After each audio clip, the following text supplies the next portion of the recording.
Welcome to the first live session of the Viliproject. On behalf of all partners, I would like to thank Dr. Mark Child for his contribution to the Mooc and visual literacies. Mark Child is a senior lecturer at Brooks University and technology enhanced learning expert. His research focuses on synchronous platforms such as video conferencing, gaming, virtual worlds, and social platforms that promote collaboration and learning. I am excited to watch his presentation on the role of identity and appearance online. You can pose your questions on chat and we can continue discussion in the Moodle site mooc.viliproject.eu. Thank you for watching us. The camera is now on you, Mark. Right, okay, hopefully you can all hear me. Oh no, it says apparently is this muted or not? Okay. Right, okay, so please let me know if you can't hear me. It looks like I've got my microphone working. So what I'd like to do today is, what Chris has asked me to talk about is virtual identity and virtual literacy and how those two things are interlinked. So I'll just switch to my, okay, so first off, oh, great sound, that's good, thanks Christos. First of all, Chris's information is slightly out of date. I was at Brooks when we arranged this. I'm now at the Open University in the UK. Okay, so what I want to do is start off kind of more generically talking about what identity is, how we understand it in our day-to-day lives. And the best definition I've seen is the conceptualization of self. So our identity is how we see ourselves. It's not always exactly the same as who we are. An identity isn't fixed, it evolves and changes over our lives, and also it changes from situation to situation. It also involves an element of performance. We perform identity to some extent. And also, a phrase I'm going to come up with, explain more about later, it's important in projecting social presence. And that is the key thing that I'm going to be talking about later. Okay, so I said we have lots of different identities. So this is very explained by different things. There's social identity theory, so who we are is defined by our group.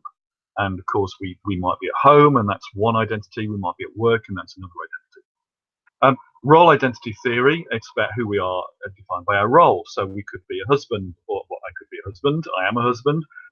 We could be the son of someone, or a daughter of someone, or whatever. So those are the different kind of relationships.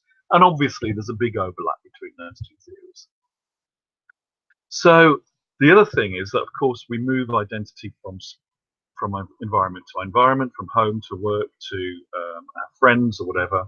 And in that sense, moving online is just another environment in which we perform our identity in different ways. So identity is comprised of all these different contents and contexts, but it's also structured, if you've got your if you all are working okay, into a coherent whole.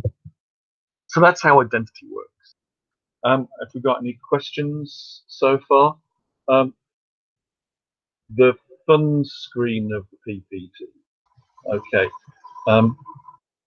Is that like the slide share screen? I can't.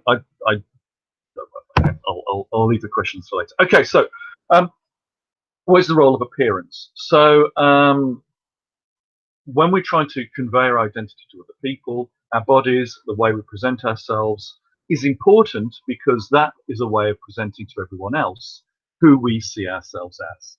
Now, this is for some people what we call a body project.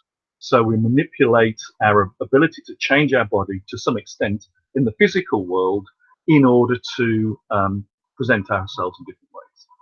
So they've got quotes here about this as being called the technology of self. So here's some examples of different people. I think this is taken randomly from the internet, but you can see that these people have a conception of their self and they're presenting themselves online in different ways. Not online, sorry, to the world in different ways.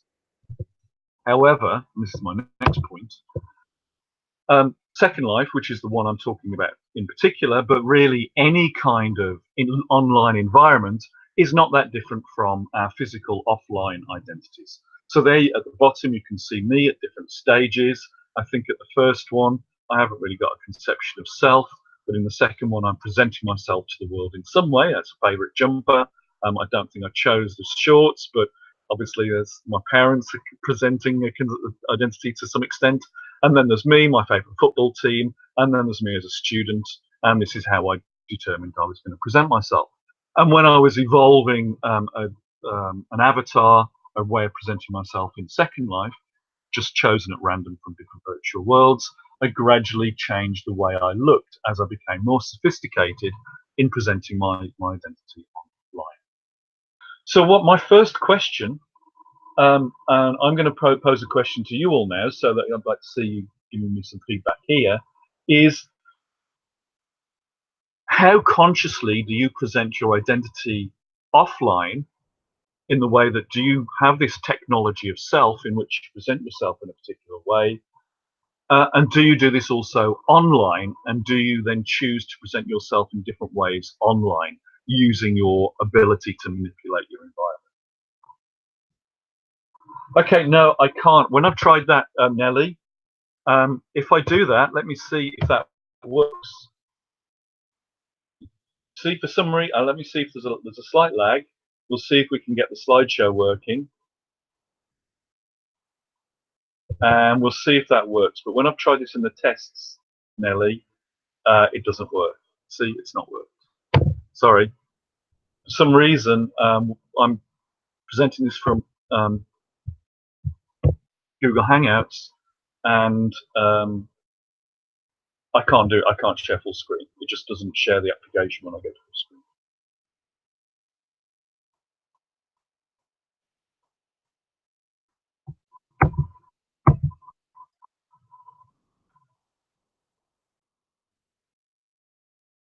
Okay, anybody got anything they want to share about the way that they present their identity, either physically or online or not? Or shall I just go on with the rest of the presentation?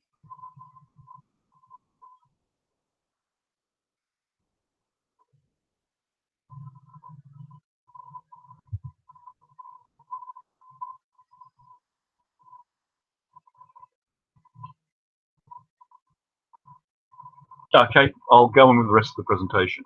I guess people are there, but maybe they're just a bit too shy. Okay, so,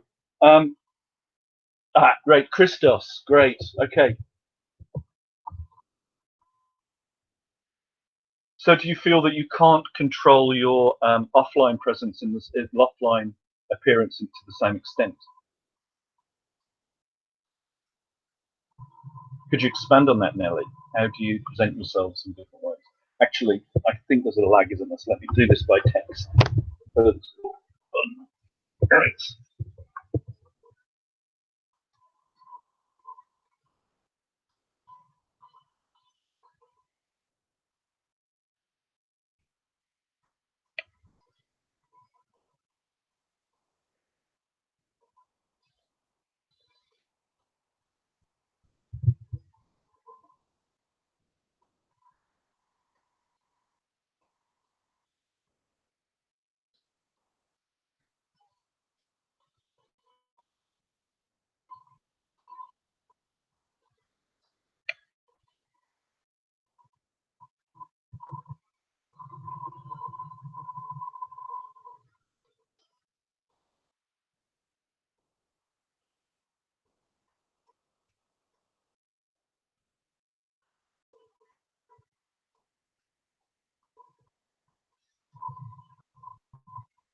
Okay, what I'll do then is, oh, I didn't mute that, so you just heard my keyboard tapping for a while. Okay, so now what I want to do is, if you want to carry on the discussion in the chat, that's fine. That I want to talk about the different sorts of presence. Now, these aren't necessarily adopted by the entire community, but when I was putting together my PhD on presence in online environments, there was a lack of consistency, so I had to create my own definitions or distinctions. Now, virtual presence or just presence is kind of more or less accepted. Everybody uses this in a sense in the same way.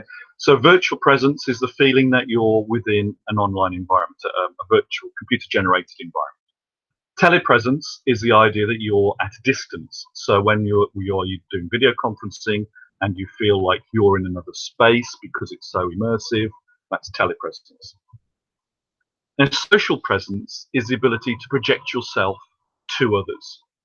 So the things that we've been talking about in terms of the way that we create an identity, a technology of self, are all examples of social presence.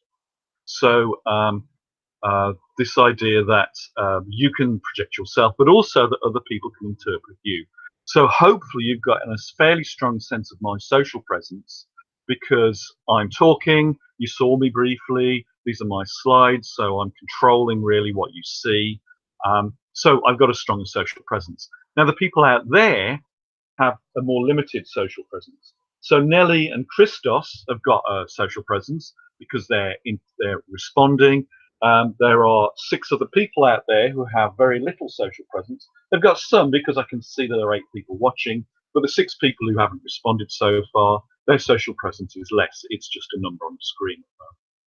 And we can, I think one of the things I'd like to talk about in the discussions is what's the minimum level of social presence that counts as social presence. So for instance, if you poke somebody online, is that an example of social presence or not?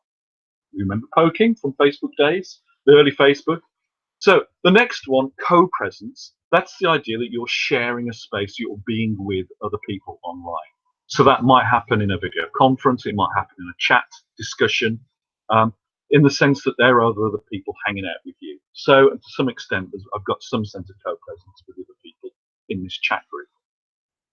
And the final one of these 4, and the one that I think is, we'll talk about a bit later, is the idea of yourself. So the idea that when you're online, you have some kind of, I will say physical, but some sort of sense of you being there when you're in this when you're in this virtual environment.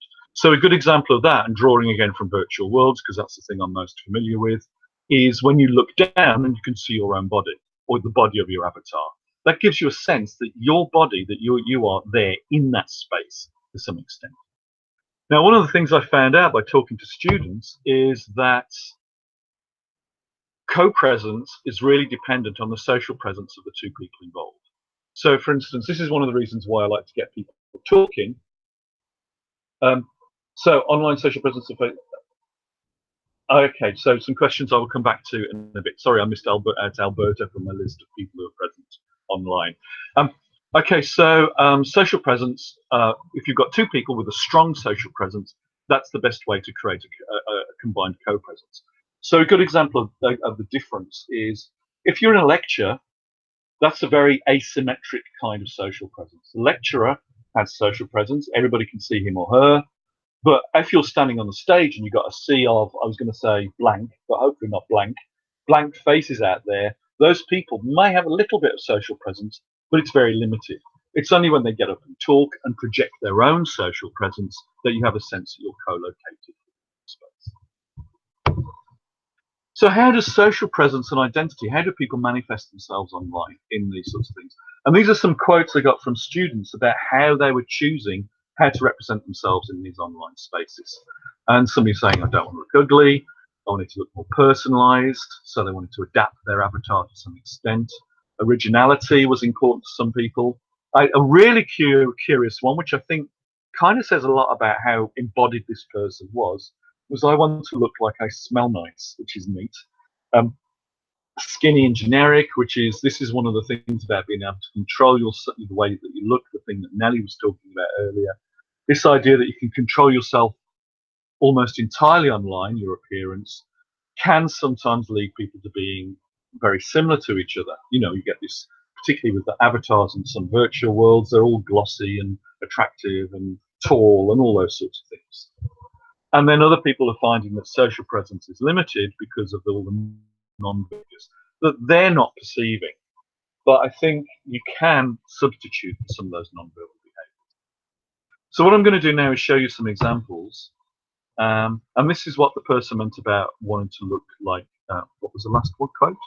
Personalized in the sample model. Here you can see the sample models. They're all, these are all the generic ones you get, and it's the same in any environment. When you first go on there, you're usually given a very limited set of images to choose from to present yourself. And sometimes they can be just male or female, and you get generic male or generic female, or just an outline, a male outline or female outline.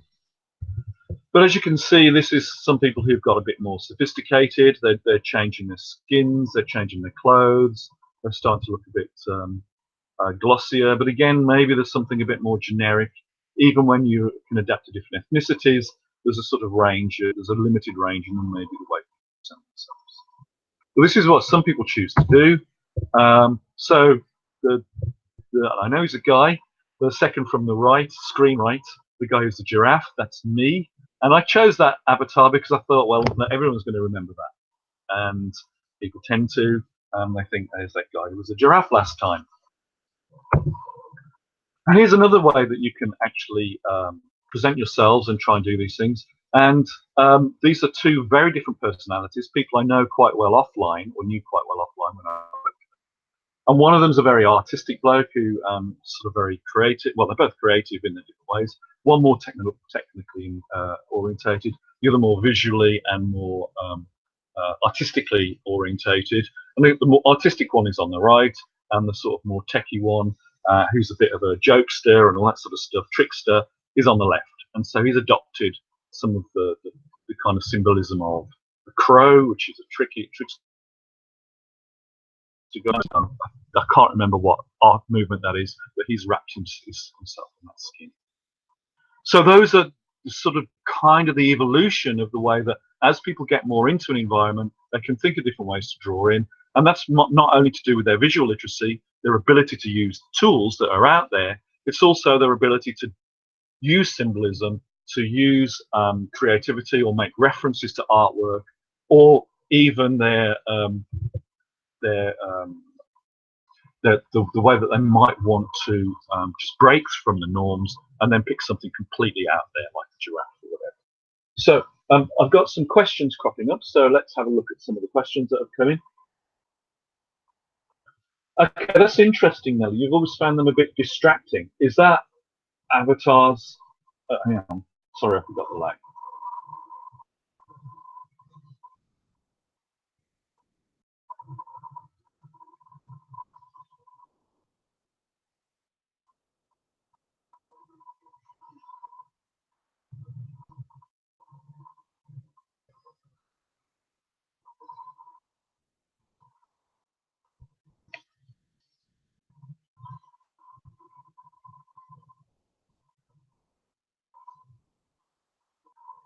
Sorry, in case you're wondering, I'm now answering your question.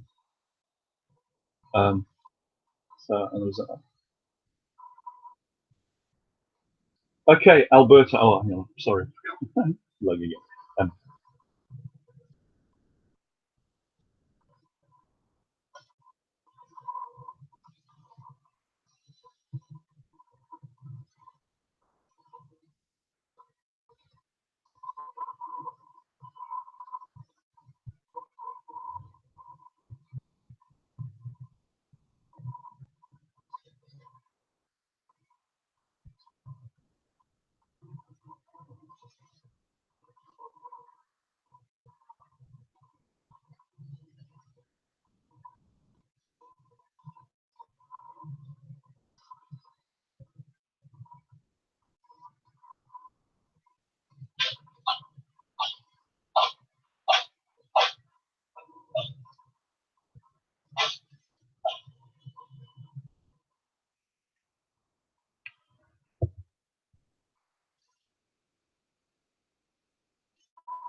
Okay, I'm going to have to stop there because there is something about YouTube that doesn't like me interacting with you all very quickly.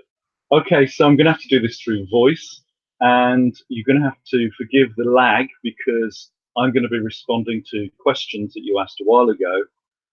Okay, so Nellie's point about texting or hearing voices without looking at avatars. Um, that's interesting. I think that's true. I think I think, well, within a virtual world, avatars are obviously very important, are obviously essential, because that's the way you interact with the world. That's the way you interact with each other. It wouldn't work within an environment like that to have text floating around on screen, although having the text floating above their heads does help with the presence because you get an idea of their name, you get an idea of their affiliation, and all that sort of stuff. One of the things that I think one of the things that makes virtual worlds very different from an AR, well, virtual reality as well, is that you have a body within that space, and that body is your locus of interaction within that space. So in those environments, it's essential. Within a text-based environment like a discussion group, um, I think simply having an image helps with social presence. It really is a quick way to using all that technology of self stuff that we use in the virtual world, the physical world. It's a way to fast track that to some extent. I am still ashamed that within the Mooc I haven't put a photograph up there because I kept on deferring the decision because I thought, oh, I need to be visually literate. I need to actually project something that both presents my identity and also my competence at presenting myself virtually literally, and I just gave up and I just kept on stopping from doing that. So you do have chats in virtual worlds. You can just use it like a chat environment, but you're not using the key thing that I think it's there for, which is to walk around, to share a space with other people. And it is quite, when you do get into chatting, it's almost like you're not in a virtual world at all because all you're doing is you're focusing on that chat box and you're chatting with the other people and you're using it as a chat tool and nothing else. I don't think it's possible really to use the virtual worlds aspect of it and the chat tools aspect of it at the same time. Um, and I think if you are going to be going into the virtual world to chat, you could just pick a chat thing like Facebook chat or some other sort of chat. Um, okay, but when we come into learning, which is of course your point, Nellie, then yeah, okay, I will. I'm prepared to totally agree with you there that if you are learning stuff from assimilating information, from hearing it and then working that way, then yes, text and video and sound, but also I suppose yes, you can use text chat and talking to people. That's also a very effective way to learn from them and learn with them. And the visuals can get in the way. Also, as another aside, um, then I did a project. I'll send you the link in the discussion boards if Krista reminds me. It's actually the paper came out last year, and it's in an online journal, so it's easily accessible. And it was about agents rather than avatars. Now, I'm not sure if you know the difference between an avatar and an agent, but an avatar is an online representation of a person, and an agent is an online representation of an AI. So what we were doing was it was a project in which there'd be an artificial intelligent tutor who'd be tutoring the students, and my job within the project was to pick the visual representation of the tutor that the students most preferred. And you know all this stuff about the uncanny valley, that if things get too realistic, they're a bit creepy because they're a bit realistic but not quite creepy enough, but not realistic enough. I found that the students didn't like agents that looked too realistic, but also they didn't like agents that were cartoony but anthropomorphic. So one of the designs we had was of a grandfather, and the students didn't want that. The students didn't want that because they said having a grandfather talking to them would be too distracting because it was too much like a person. And what they actually wanted was we went for a cogwheel. So it was an animated cogwheel and it had different facial expressions. So it had some emotions attached to it. but it wasn't so real that the students found it distracting. And I think that ties in exactly with Nellie's point there, is that, yes, we're talking about visual literacy, yes, we're talking about social presence, but sometimes too much social presence is a bad thing. Sometimes too much coping with visual literacies, all the visual aspects can be a bad thing because it's too distracting or it's overloading you with information, and sometimes you just want some text. And so one of the things about one of the most annoying theories that I found is something called media richness theory, which says that the closer that an online medium gets to the physical world, the better it is.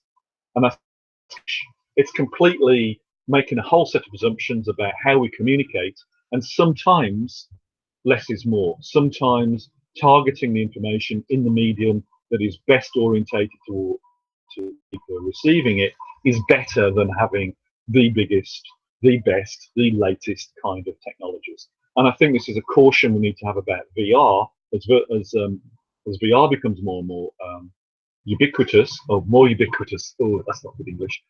Ubiquitous. That we'd start jumping on it and going, "Hey, this is really great. This looks amazing." Like I'm standing on this bridge and I'm looking at this blue whale or whatever, forgetting that actually just because it's gee whiz, just because it looks amazing, doesn't mean that our students are learning more from it. And I think that's a key point. Hopefully you're still hearing me. Say something if you are, and then I will get on to the next bit. Let me just check my internet connection still working. Yes, it looks like it is. Okay, let me move on. Hopefully I will be able to see whether or not I'm still transmitting, because we'll move to the next slide.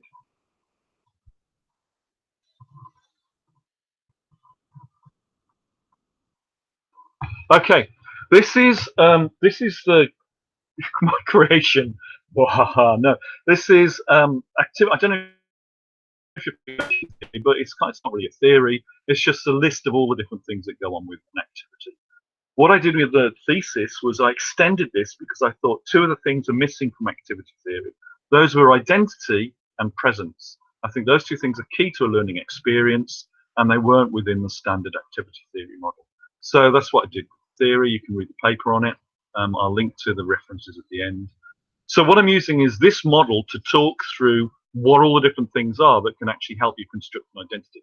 So we see identity is, it's a cube. Identity is the corner that's furthest away from you as you're looking, and these are all the other things that activity theory say links to identity.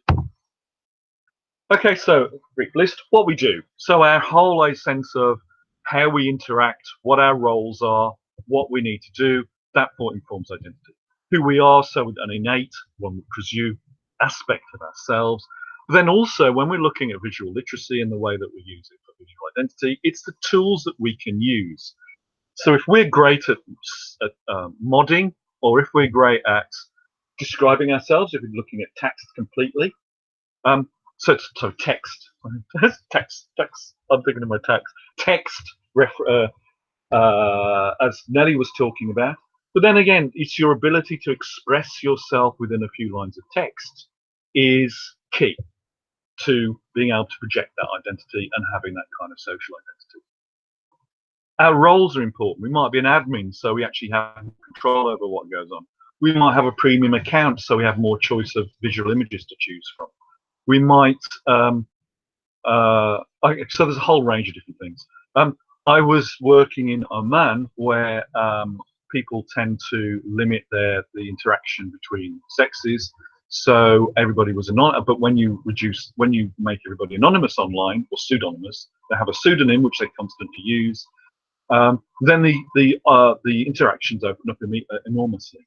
But the other thing that happens as well is that when you are choosing those pseudonyms, you have to choose pseudonyms that don't have an implication of gender. So you can't use flower names, because in Oman, as the same as in the UK, as I'm sure in the same as Mexico or the US, flower names are female names and vice versa. So no flowers, nothing that would be necessarily associated with masculinity, with the masculine stereotypes. So as long as you pick non-gendered images and non-gendered words, even with pseudonyms, then you still get this androgynous interaction between different sexes that you can happen online that can't happen offline, or not so effectively offline. So that's one example in which the roles that people have can actually then change the way that their ability to express themselves online. The community they exist in, so if it's one where we're all chatting, and there's 4 of us all chatting quite happily here. Brilliant, that's my paper, Nelly. Yes, Conceptual Framework for Mediated Environments, the first paper I ever published with myself as lead author, I think.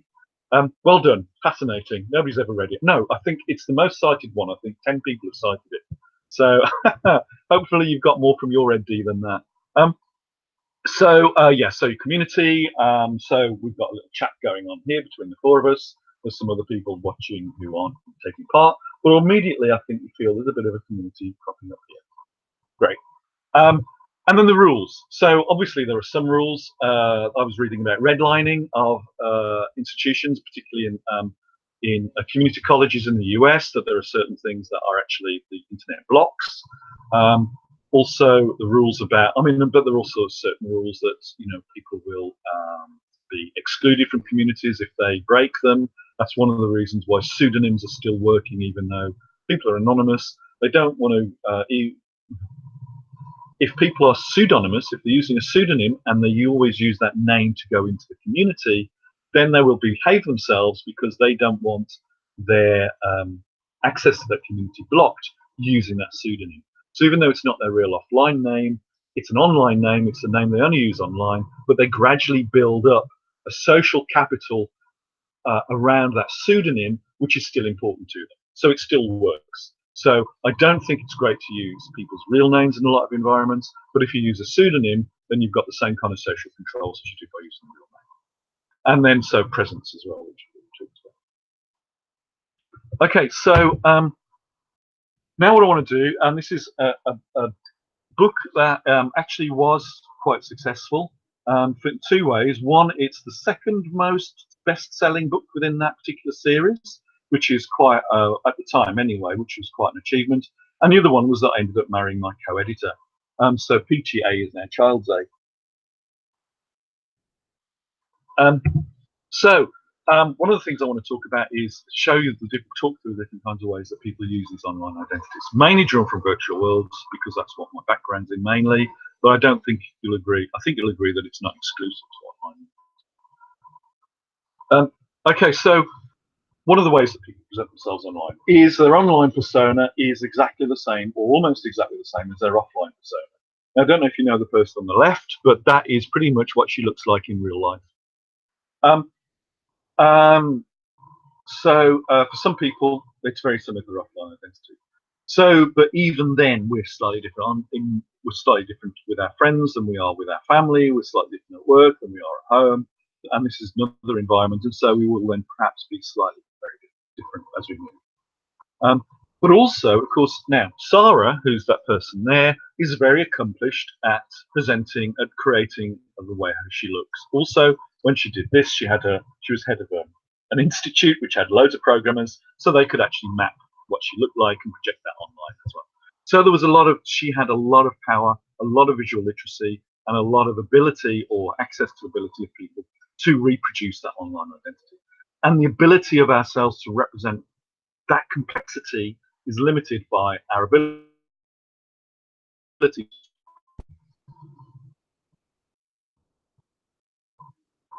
Yeah, which is, I guess, is A. Martinelli. Yeah, and I think that's true. I think that varies from person to person. I know some people whose online name became such a huge part of their well, we've always had cognomens and pseudonyms and all those sorts of things throughout history, and I think how we choose to use our names in different specific environments is really important. It's really important to us, and it should be a right that we always have, is to choose what name we are known by in any environment. So all this Mark Zuckerberg stuff about you've got to use this particular name when you're working in Facebook is such an infringement. Well, actually, you don't have to use Facebook if you don't want to, which is, I suppose, the get out. But it's but for Google, I couldn't use another name if I wanted to go to use Google Hangouts. I have to use Mark Childs. Don't have a problem with that. but for some people it is a problem, and denying them their ability to choose that own name is, I think, a huge infringement of their rights. But anyway, okay, so true self. So this is another thing that happens when people go online, and that is, it's an interesting thing, but there's something that the true self, okay, their online identity may not be the same as their offline identity, because their online identity is actually more them than what they're stuck with offline. So this quote from Taylor, the references at the end: corporeal can no longer corrupt the truth about who they are. How you present how you feel you are, which may be different from how you actually are. Now, I've interviewed a lot of people as part of the thesis, the PhD, and okay, people talk about body dysmorphia, and I don't think that's really fair, because that's kind of implying that this is wrong thing to feel, and actually everybody feels this to some extent. I've met people who have blue eyes but really would like to have green eyes. I have people who are one body shape and would rather be another body shape. But they see themselves as being this person with green eyes. They see them. There's quite a lot of research into lycanthropy, which is people that really perceive themselves as being of a different species. Now, this image is of a friend of mine who's transgender, and when this shot was taken, he was a he offline all the time, and this was his first experiment with being she online. And so, so this first experiment with her acknowledging the all being able to present her the femaleness of who she was happened first time in Second Life, and this was her true self. And now she is pretty. I think she's mainly, most of the time she's now female. So this is, I mean, this is my own personal experience of knowing people who found this really important process. Now, one of the things that creates here is this idea of disclosurism. Disclosurism is what you'll find in online is some people have to know who you are in the physical world. You'll see this, like age, sex, location, ASL ? And it's like, I found myself doing this. Is like, hey, everybody, where are you from? Oh, you're from Mexico. Great. But that was great. I like to know that sort of stuff. But to insist on it in order to feel that you can know the other person is, again, I think, an infringement of this whole identity stuff. Disclosurism is still a problem that I think we face. And one of the problems with disclosurism is that actually it's still allowing the offline identity to cloud our judgments about the people who we're interacting with, when actually maybe some people want to get away from that. And we should allow them to do that. My opinion, it would be interesting to listen to other people. Yes, that's very important. I think there are some very interesting studies done on therapies with, for instance, people with mobility problems, not necessarily physical mobility problems, but they may have had an accident and then they've recovered from it, but they still have a learned mobility issue, which isn't actually physically true anymore.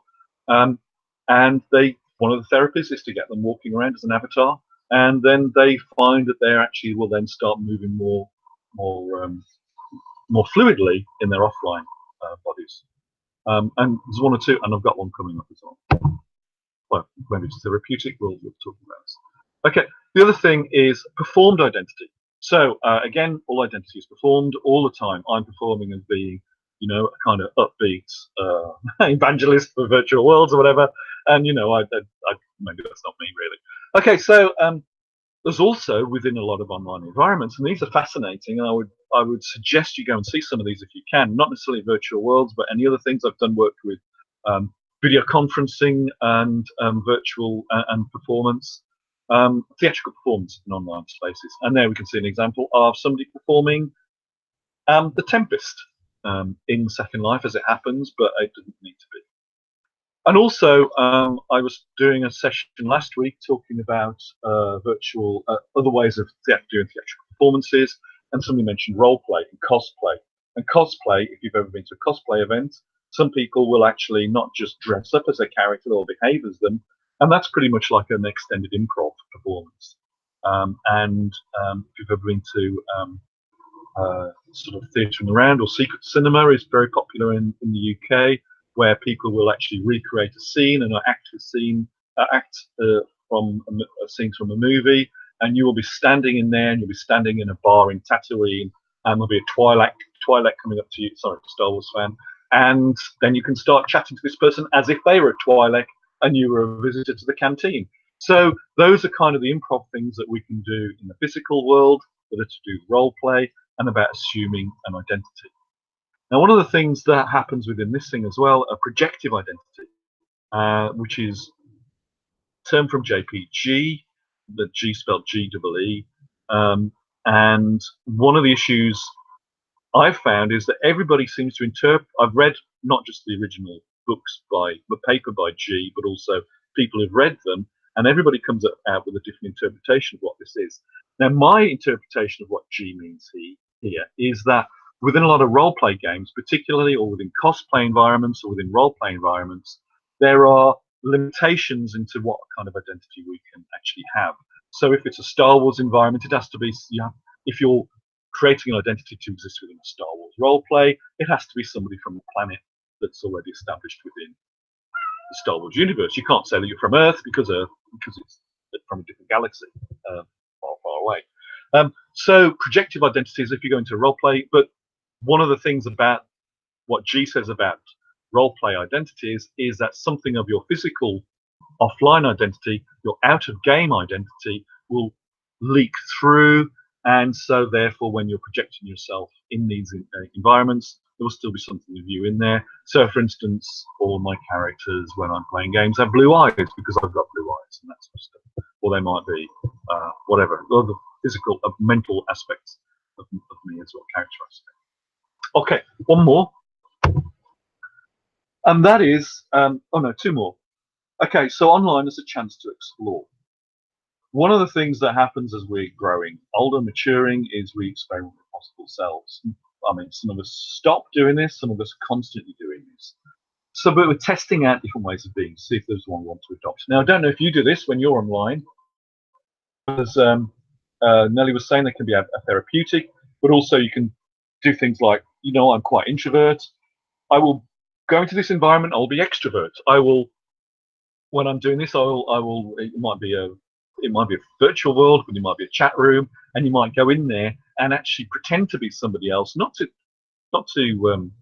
hoodwink anybody, not to be a liar or whatever, but just because you want to try out a different aspect of your personality. And your ability to adopt that and manipulate that environment, your ability to actually be consistent across those things, or maybe even create 2 or 3 different identities within that environment, all down to your technical abilities, but also your ability to actually create an identity and stick with it. And this is what I was doing in Second Life. I think I tried to be a bit wackier. I tried to body modification. I tried all this sort of stuff just to be a bit less bland, white, middle-class, middle-aged male thing. And I don't think I've really broken away much from that, but I tried as much as I could. So there we see also one of the clashes we get within environments as well, and possibly coming as a result of this, is that some people just go in there and don't see it as a community, don't see it as actually having any kind of resonance with anybody, and actually just go in there to muck about or to play, they just see it as being a playful environment where they can do what they want. They'll try and game the system, or they might be abusive, or they might say offensive things that they would never say in the physical world, but they don't see it as being as mattering because it's not real. It's not real people really interacting, because they just assume, they go in there assuming that everybody else is being as taking it as being a simple, playful, mischievous, or irresponsible environment as they see it as. And this is where we get some real clashes between people, is because some people go in there and that avatar or that discussion group is a community, that avatar is an extension of them, and they're coming across people for whom their image on the screen is just a toon. It's just a cartoon image that is just a game character to them, and everything that matters in there doesn't matter. Everything that occurs within that space doesn't matter. Yeah, and actors are forever changing roles, and one of the interesting things that actors talk about, and also that has informed the whole debate around online offline stuff, it all links up in some way, is the idea of metaxis. I'm going to type that in there. Hopefully YouTube will let me say something else now. So I can just type it in there. Yes, thank you, YouTube. What actors do is, which is what they say they do, is they will, if they're doing the whole Stanislavski thing of immersing themselves in a role, is that they will step into that role and be that character, and then they can step out of it. And that process of stepping in and stepping out, or actually stepping in and still holding a bit of their physical reality in their heads, is this kind of double state of being is called metaxis. And this is what I think we also do when we're shifting between offline and online, is that we are maintaining those two identities. Now, for me, here now, I'm totally, more or less totally into this online environment. I am physically, obviously, existing. I'm sitting on a sofa, but I'm not really aware of my surroundings that much because I'm focusing on what's going on here. But of course, if something was to happen in the physical world, I would then have to switch my attention to outside it. If a cat jumped on me or whatever, then I would then be back in the room. So that kind of double state and that switching between the two is something I think that actors do, as Nelly said. Oh, Liz, yeah. Brilliant. Yes, I know Liz. In fact, yes. So Liz was, yeah, I know Liz really well. In fact, she uses my thesis in her postgrad course, which is really neat to know. But yeah, and I think I was at that conference as well, in Digital Research in Virtual Worlds. Yes, I was. Yes, that's where I met her. She is really amazing. In fact, I had a fellowship application that she was really supportive of. She was one of my reviewers and wrote such great stuff that yeah. Okay, so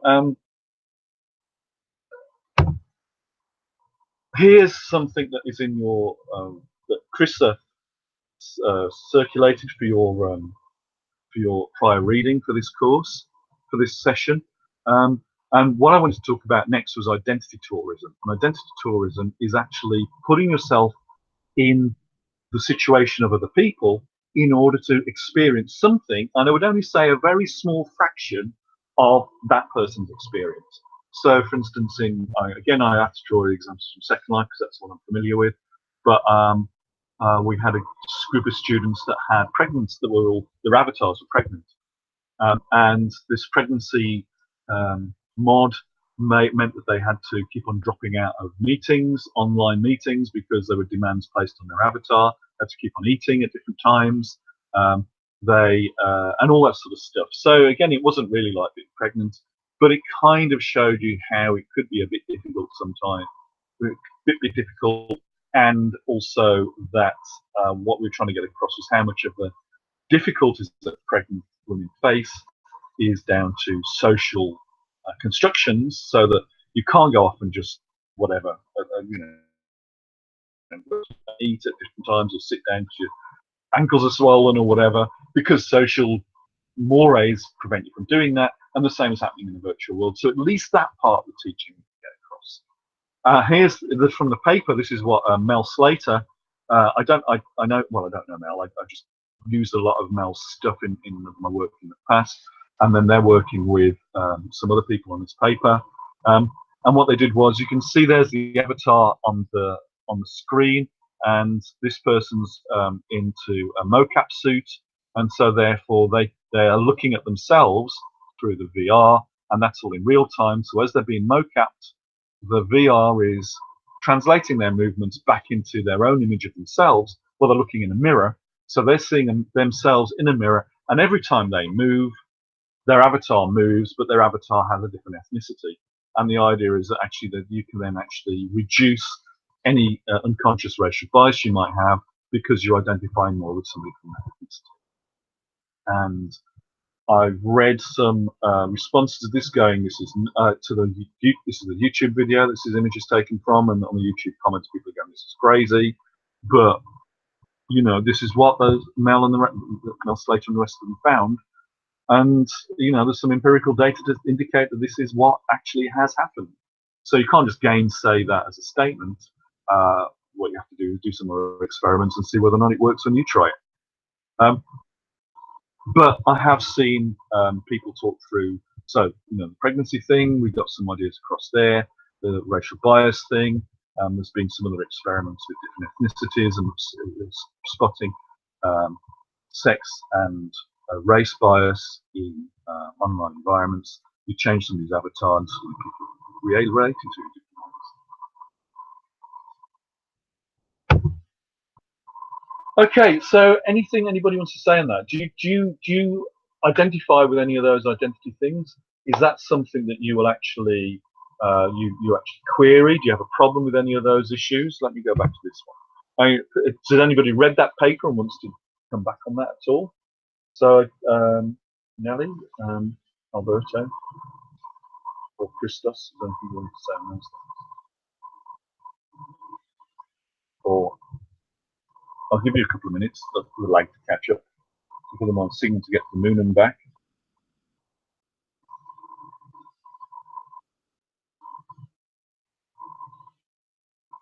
And have a good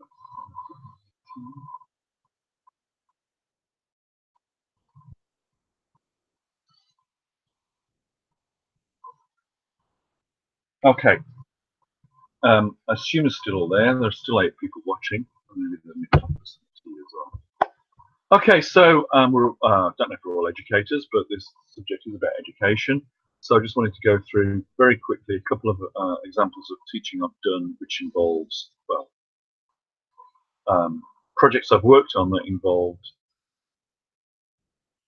using visual identity to help students learn. Okay, so one on the left, the first one was done at the Field Museum of Natural History in Chicago. I was the evaluator on the project. I wasn't an educator, but I kind of interviewed students and looked at the data and sat in on some of the sessions.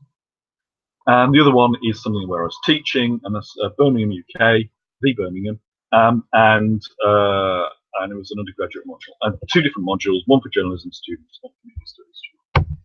Okay, so here's the Chicago one. So the idea was to teach evolution, to also as a background to paleontology, and the idea was that the students were formed into groups and were given avatars. Again, this is Second Life, and they were split into groups and then put into what they call different biomes. And the idea was, you are now an avatar living in this environment. How would your avatar adapt to suit that environment? Which characteristics would be pro-evolution, and then talk about that.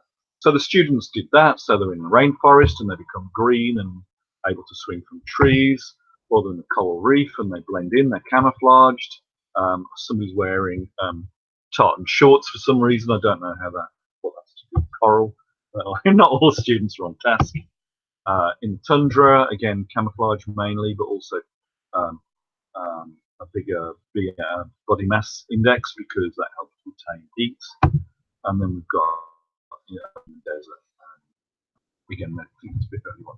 So they do all that. They all kind of create avatars. But so it helps them learn a bit about evolution. They can talk about it. But also the important thing is that this happens right at the beginning of the 6-week course. And so the students then have started to play with their avatars, have started to sort of learn some of the visual literacies that go with presenting themselves in this environment. And so therefore they have a sense of their avatar, what they can do with it. And then for the rest of their time, they're more invested in their avatar. One of the papers I wanted to share with you, but is no longer available online, was a trial where they gave half the students the ability to change their avatar in sport, this was, and half the students weren't allowed to change their avatar. And what these people found was that those students that could actually adapt how they looked in that space, I will type that in there,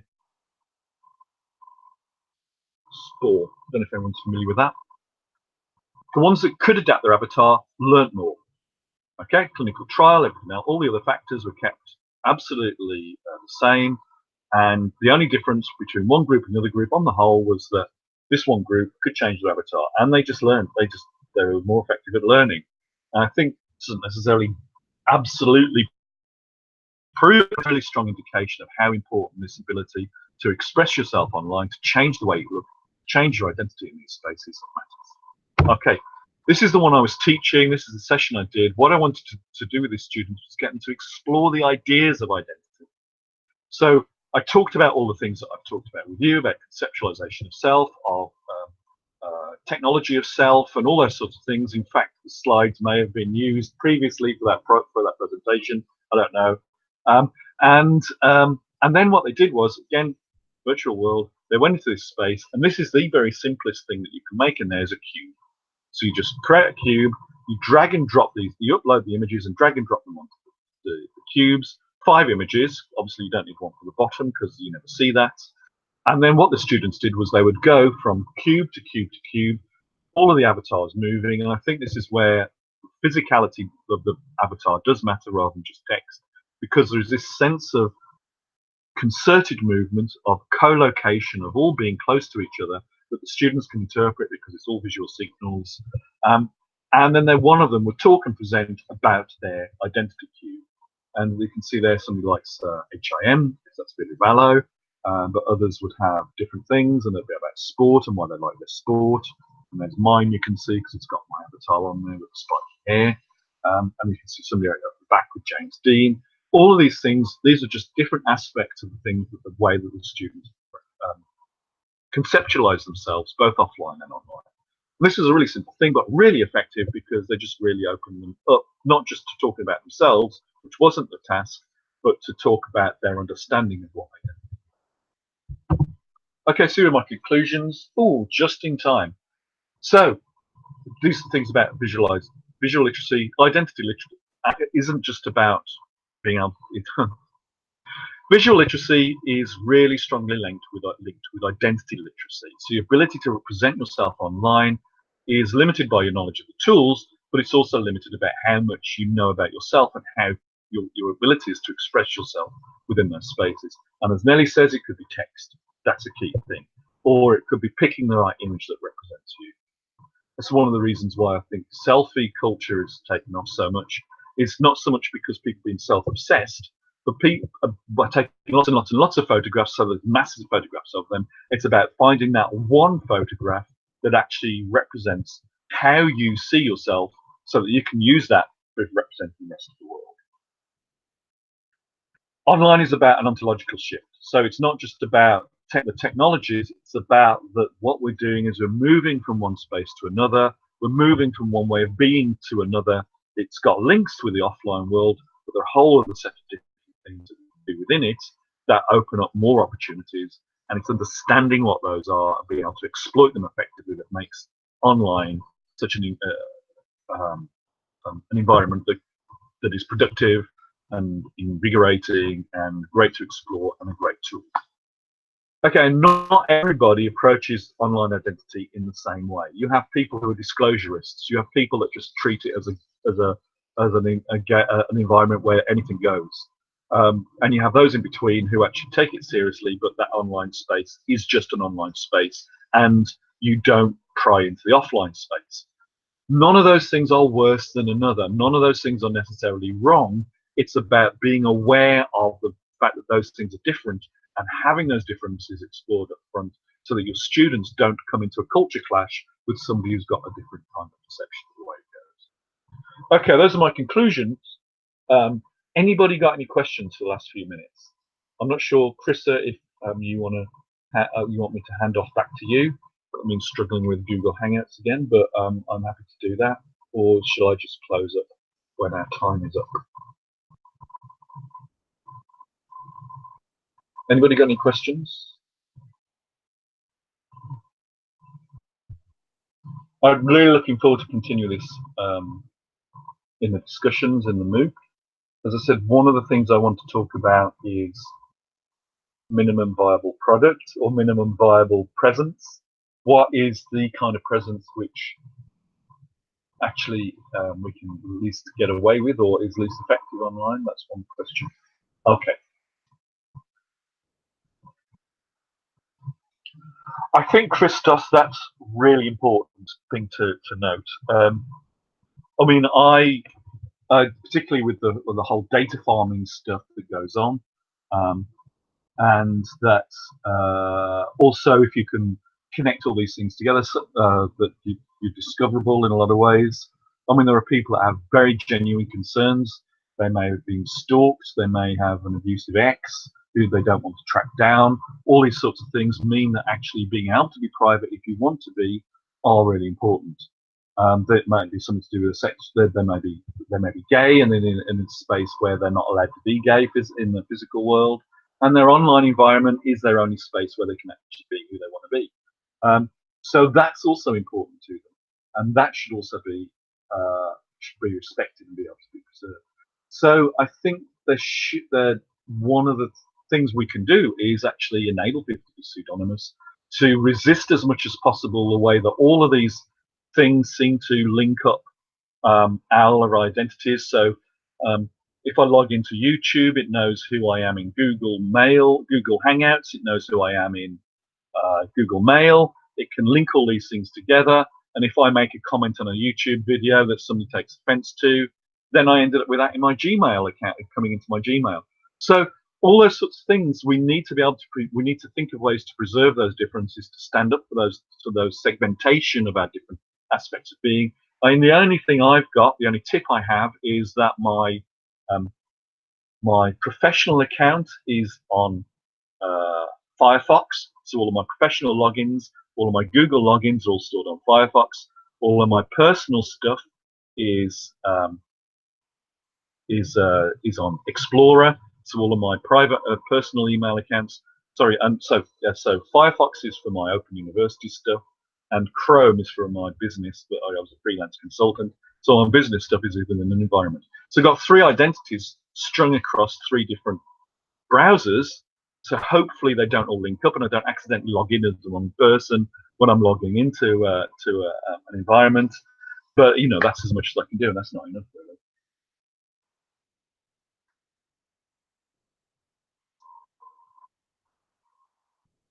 Nelly, yes, I would love to.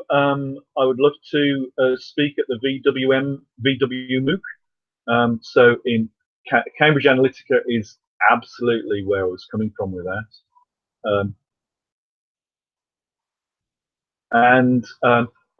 I think I just looked at my references. I was about to click on those, and those references are slightly out of date now. I think I imported that slide from the wrong presentation.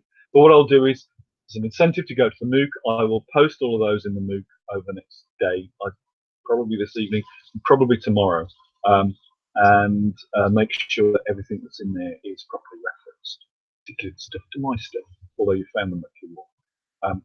Okay, I'll make sure that happens. Okay, we're out of time now. Oh, okay. Well, I can put that in here because I don't care who sees this one.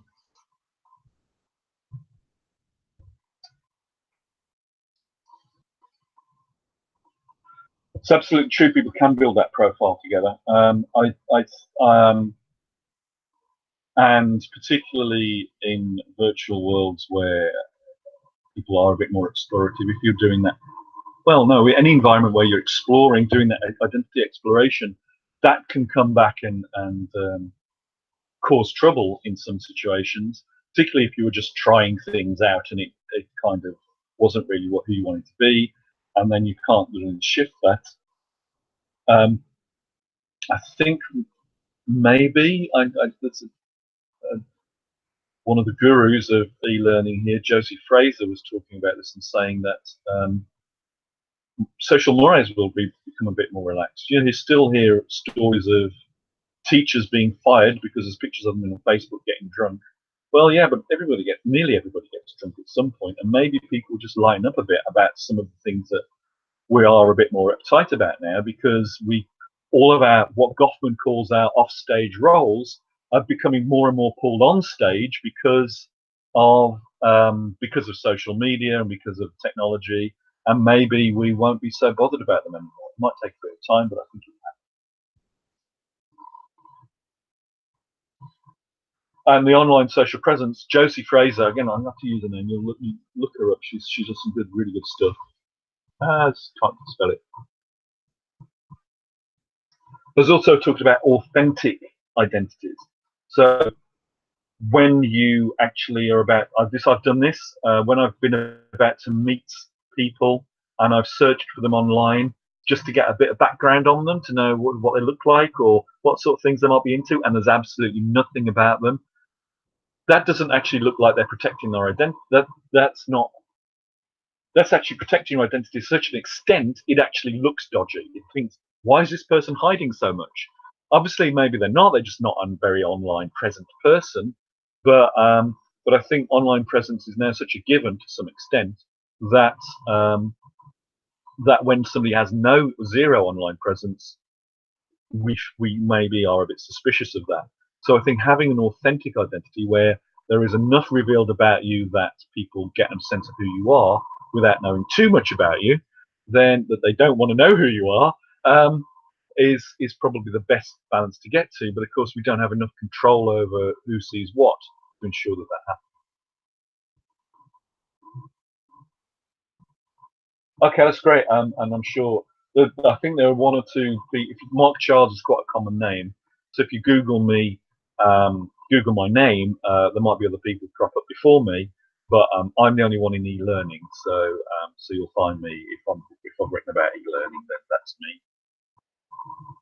But you can. Okay, should we discuss metaxas?